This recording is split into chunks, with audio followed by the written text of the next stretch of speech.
Hi, this is Professor Crumpton. Here we are almost at the end of week 1, and I want to take a minute just to kind of recap this week. It's been a busy week for me, and I trust it's been a busy week for you. I spent the first couple of days, as many of you may have noticed, repairing broken links, responding to student requests, and there were a lot of students who wanted to add the class. And so I spent the next couple of days really responding to those students.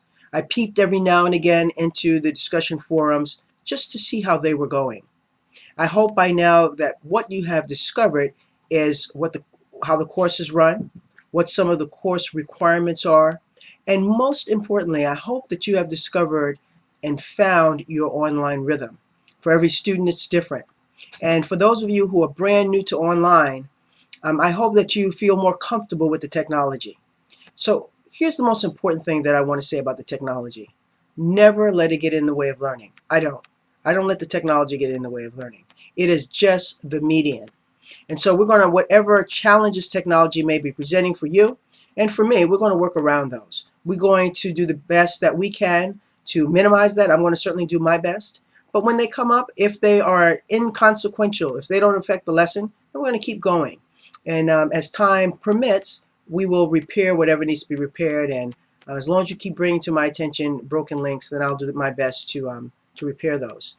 But now our attention turns to the content and the substance of the course. And that's what I want you to be thinking about. I hope by now, at least by this weekend, if you don't have a textbook, that you will have a textbook. And I want to encourage you to look at the recommended weekly activity schedule that I posted. It's on the content page under weekly requirements. And look at some of the suggestions that I have there for how you could spend your week and still get things done. I know that you have family obligations or work obligations, but it's important that you read your textbook. It's important that you get the knowledge that's in there. Now, let's talk for a moment about the orientation quiz. I know some of you were very frustrated because some of the answers, particularly on the last 4 questions, we talked about the final exam and the first lessons. Some of those didn't pertain to your class, and so that's okay.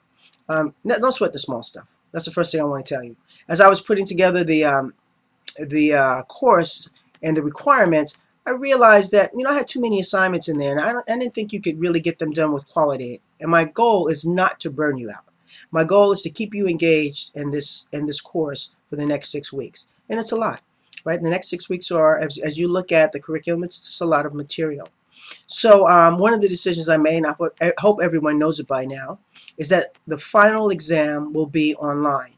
Now, I'm teaching 3 classes currently, and so here's what I really need for you to do when you email me, and even when you call me. Please tell me what class you're in. When you're emailing me, if you will use the subject line, then I will always know the class you're in, and I'll always know your last name. That's why I'm particular about the subject line. It just helps me to help you.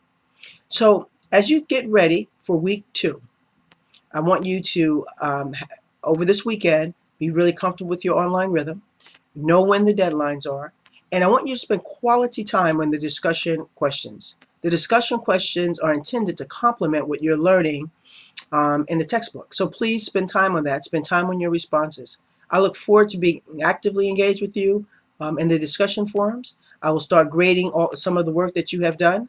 But I want you to also be patient with the grading, right? If you've done the work, then know that you will get most of the credit. Now, for some of you who aren't writing very well, you need to tighten that up. And I'm going to trust that you know who you are. Writing is how we communicate online. And so it's important that you write well.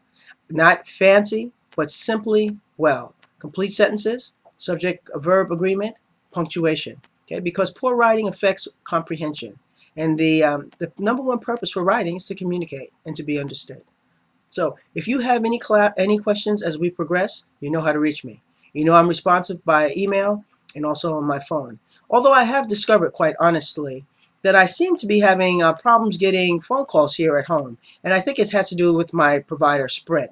So if you call me on my work number, 916-558-2020, that's my office number on Sac City campus, those always roll over to me, and I'm able to get those without, I think, without exception. Right? I don't know the ones I've missed because I've missed them, but I think without exception. Okay, so you know how to reach me. You know what the requirements are. I hope you have an enjoyable weekend, and I look forward to the next 5 weeks with you. That's all for now.